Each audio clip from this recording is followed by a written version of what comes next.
So I don't want to take time from the presentation, so the next one will be Iran.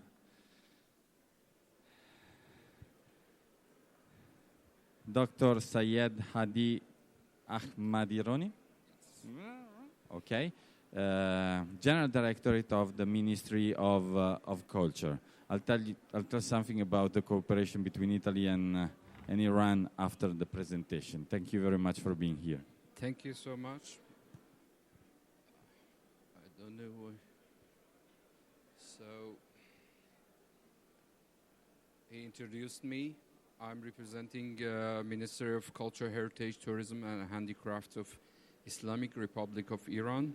But as an expert, your colleague, Steve can say good morning, dear colleagues.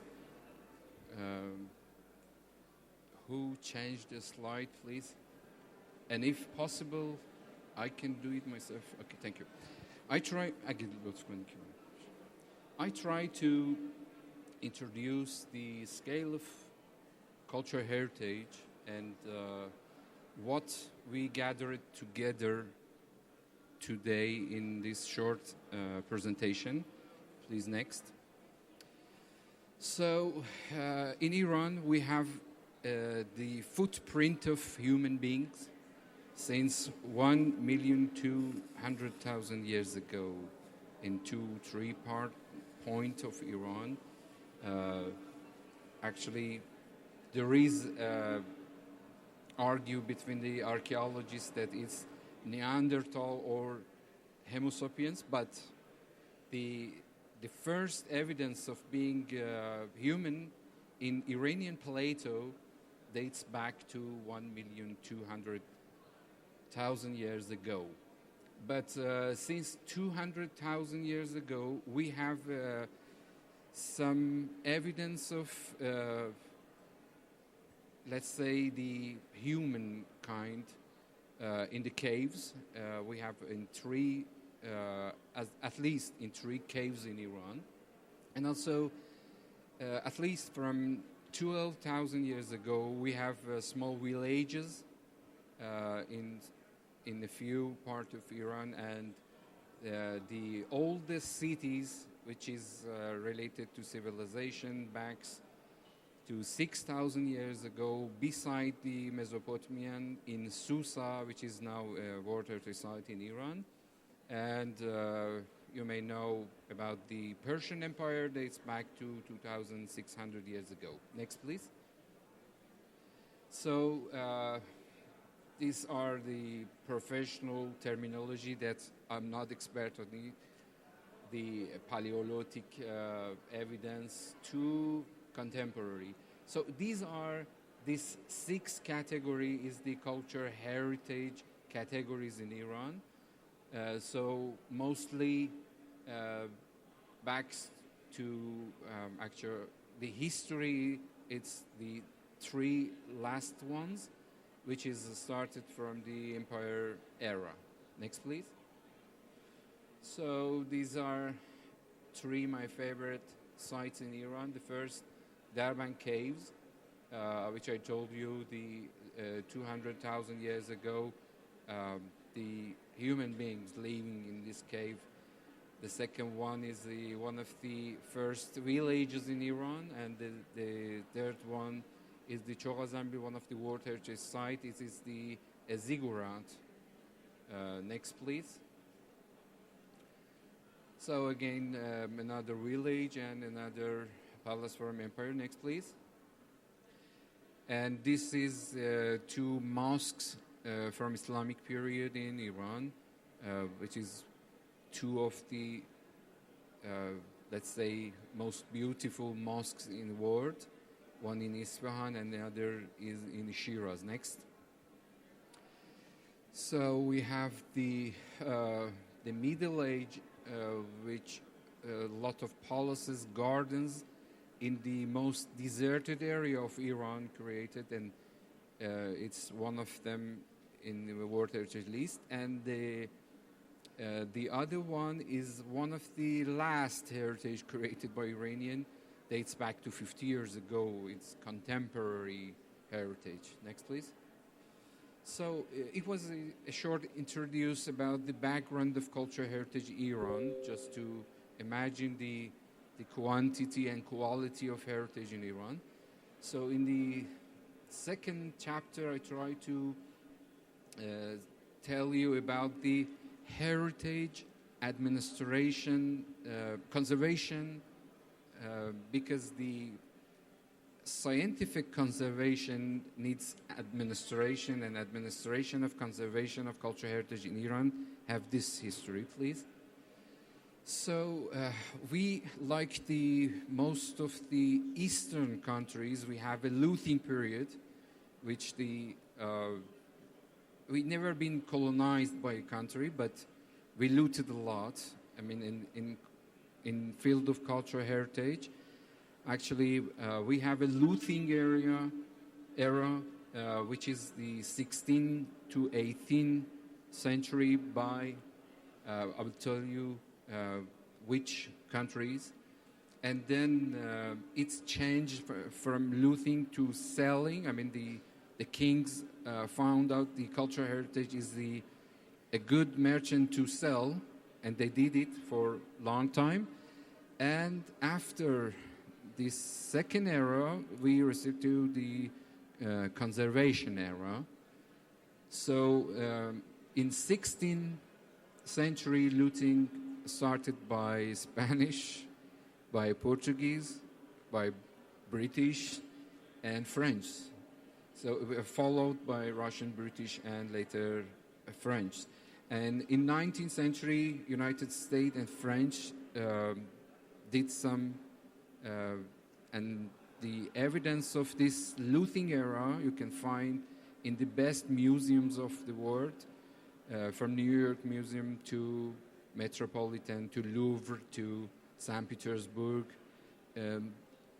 All of these, the best museums of the world have a Iran Hall, let's say, with thousands of objects, which are the most, let's say, authentic, most valuable objects of Iran.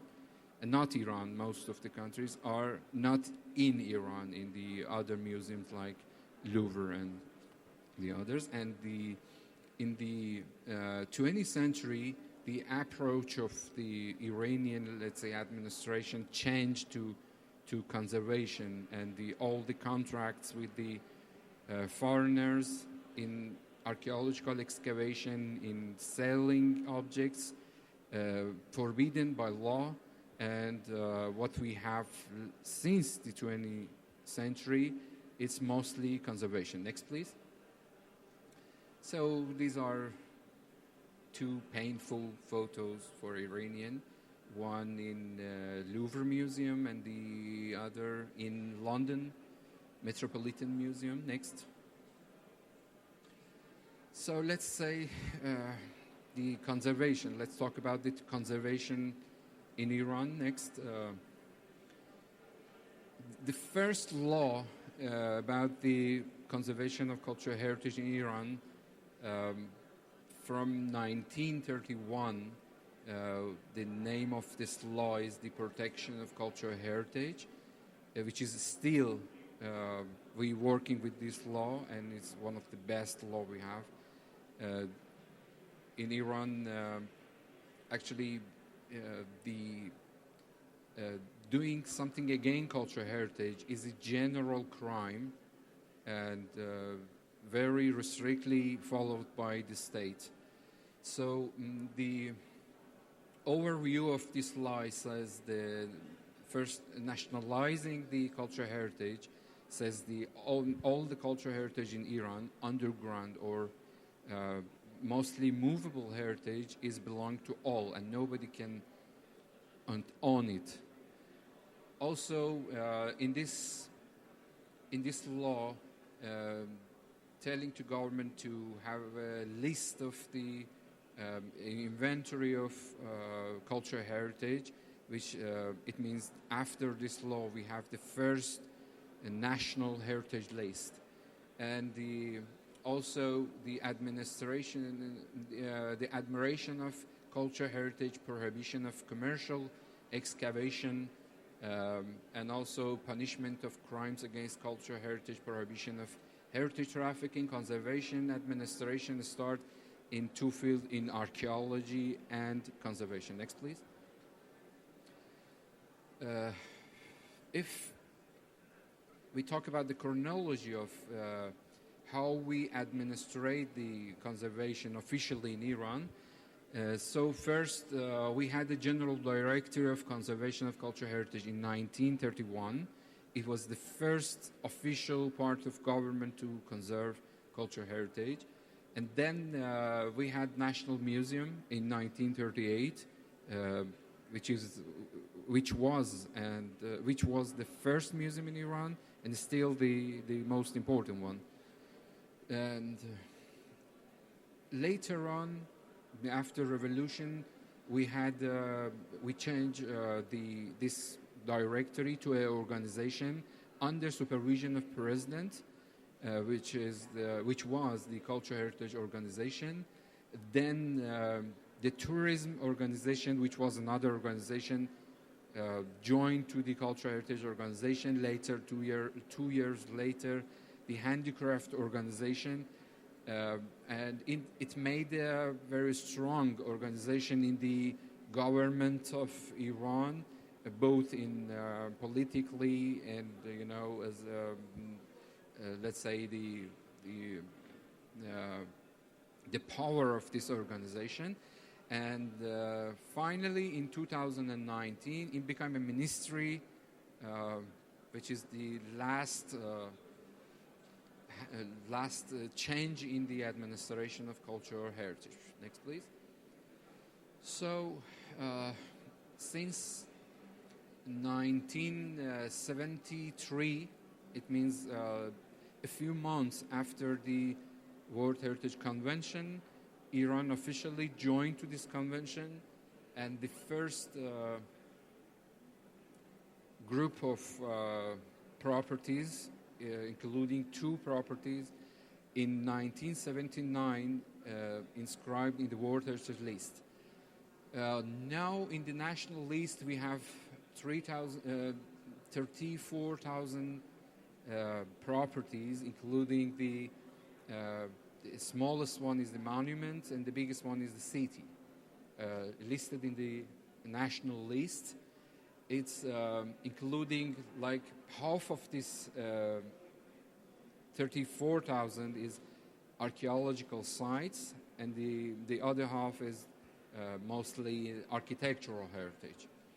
And also in the national list we have 2,500 intangible objects, also 1,000 natural sites or park, and also the experts telling we have 1 million properties in Iran, mostly all the villages and a lot of archaeological sites not inscribed yet in the National Heritage List. And in the World Heritage List now we have 26 properties, including 2 natural and 24 cultural. This 24 cultural has 4 serial nominations, including the gardens, qanats, the churches, and the last dossier that we have this year in the World Heritage Convention is a series of 56 caravanserais across the Iran. Also 17 elements inscribed in the World Heritage List of 2003 Convention, and 65 properties in the tentative list. Next, please. This is a chronological graphic of what happened with the Iranian properties in the World Heritage Site. The first and second one I told you in 1979, and from 1 to 3rd, and the last one, it is the Iranian Trans Railway as a contemporary properties, which was a common work with the European companies. 100 years ago in Iran. Next, please. One of the cities which is very have so many things close or common with the Ferrara. This is the historic city of Yazd. It's inscribed in the World Heritage List. One of my favorite cities in Iran. Next. In the Persepolis, mostly known by the people. It's the Achaemenian capital palace. Next. In a few other sites, it's the complex of Sassanid. Next. This is the Iranian Trans Railway. I told you it's 1,400 kilometers from Caspian Sea to Persian Gulf. And this is one of the villages in cultural landscape of Huraman. It's in the border with Iraq. The Bam Citadel, maybe you remember, most of you, in 2003 in an earthquake, totally destroyed. And Italy was one of the countries who helped us to actually restore and reconstruct this site. Next. So it was a glance of history of conservation in Iran, but restoration is part of conservation, as you know. Next, the restoration before modernity time in Iran, it was a daily life of people. Actually, there was no cultural heritage. The living heritage was cultural heritage. So after the modern things, and especially the cars and the streets, damaged the first cultural heritage. So the restoration, let's say, start after the beginning of the modern time. So the legal protection was the first attempt of Iranian people to protect cultural heritage. I told you in 1931 was the first legislation. The things that it is still ongoing is the protect and conservation of traditional knowledge, because we still having this traditional knowledge is tradition, the knowledge of vernacular architecture and sorry, and tradition of how to work with material, how to preserve the architecture. And let's say about the biggest Iran, which is the culture Iran, including so many countries. Iran is the only country that still have this knowledge, and still the worker, the craftsmen and the masters know how to create a dome with the 20 meters of diameter with the mud brick without any, any added material. And also we have the development pressure against cultural heritage like the other undeveloping countries. And we had so many experience with the universities to keep this knowledge and to train the new generations, the conservation. And also we have the new phenomenon in Iran called tourism. For most of countries very old, but in Iran mostly is new, sometimes pro conservation of cultural heritage, sometimes against it. And also we have a new movement of restoration in Iran by people, because up until 10 years ago, most of restoration in Iran was by the states, but now it's most of people try to conserve and restoration to adopt their properties as a tourism infrastructures and in ongoing. Next, please. So renovation and construction at the beginning, like the other countries, happened by the archaeologists. Actually, the restoration wasn't a science. It was part of the archaeology in Iran too. And then the first group of Iranians who sent abroad for to be trained by universities in France, in Britain. When they came back, they start to conserve and restore the heritage by the Western knowledge and Western style. But officially, the first restoration, the scientific restoration, happened in Iran by Ismeo. It was the Italian organization who went to Oriental countries, as they say, to do some restoration. And Ismeo did great job in Iran. In 1956, was the first presence of Ismeo was Iran. And they did a great job in Persepolis, Isfahan, Qazvin, and Sultaniye. After presence of Ismeo in Iran, the first course of restoration and conservation in Iranian universities by help of Italian universities started. And now several universities, they trained so many pupils, and I'm the third generation of experts who graduated from the University of Iran in field of restoration. And during last 100 years, so many restorations happened, done by the government, by the state, in the, let's say, the best properties that we had. And we had so many international cooperation in restoration, and mostly with Italy. Unfortunately, during the last 10 years, because of sanction, it's almost stopped, but we try to renew all the agreements.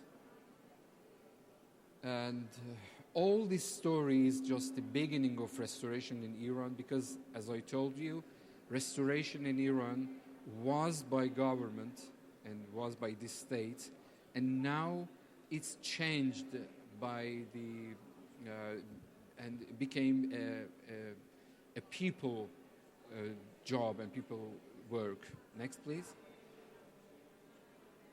So now restoration movement, we say, because in all villages and cities, historic cities, the choice of people is to protect their house and try to inscribe it in the national list by the government. That's why hundreds of historic houses now adopted as a boutique hotel, as a tourism infrastructure, restaurant, coffee shop, and things happened in Europe, in the historic cities of Europe, like 40, 50 years ago. Now it's started to happening in Iran, and because of tourism. And despite so many problems, I mean, I will talk about the problems, but it seems that the new era of restoration has begun in Iran. And the problems, I said, we have a very serious sanction. So it means investment from the overseas, it's almost zero. And most of the cooperation with the abroad universities, countries, it's almost forbidden. But despite all of these problems, I think the new era of restoration, it's started in Iran. Now, according to the official statistics, we have 300 senior masters who carrying the knowledge of Iranian architecture with themselves. It is the last generation. And 2,000 masters are working now in restoration and directly, and 14,000 craftsmen work in this, let's say, industry now in Iran. 2,000 architectural restoration experts graduated from the universities. 1,200 restoration of the young generation graduated from the art universities related to restoration, and 2,500 active workshops in monument. Now we have, I mean, in each workshop, between 5 to 10 people working, and it's increasing year by year, and 100 restoration companies and contractors are working. Next, please. So more or less the restoration in Iran look like this. And it's something between the traditional and scientific one. So the academic guys are supervisor, watching the craftsmen doing their job well, but the craftsmen are the traditional knowledgeable people who know how to do the job. So all the historic houses like that became like this hotel. This is selected as the best hotel last year. It is located in Kashan. Next. So these photos is the 6 very important properties in Iran done by Ismail during the 30 years of cooperation. The first, second, and third is in Isfahan. The Jama Mosque is World Heritage List. This one is the Chel Sutun, is the World Heritage List. This one is the Naqsh Jahan Square, is a World Heritage List. The third one, the Persepolis, you know, the Qazvin, and the Sultan is a World Heritage List. These are all the Ismail work in cooperation with Iran. Next, please. And also the last cooperation that I remember, and I was part of it, with Italian, it was the BAM Citadel after earthquake. Next, please. Thank you. Actually, my presentation continued, but I know the colleagues are tired because they asked me to continue to have a presentation for secret, but it's not the time. Thank you for your attention. And all of you invited to Iran. Thank you so much. Yesterday at dinner time, we were talking about how Italy and Iran has similar approach into the restoration field. So, and we could see it in your presentation. So thank you very much. We were, for the first time, during the workshops in 2016 in Tabriz and Isfahan, and we started our cooperation. I hope that this meeting will be a new start for new projects and new opportunities. Thank you so much.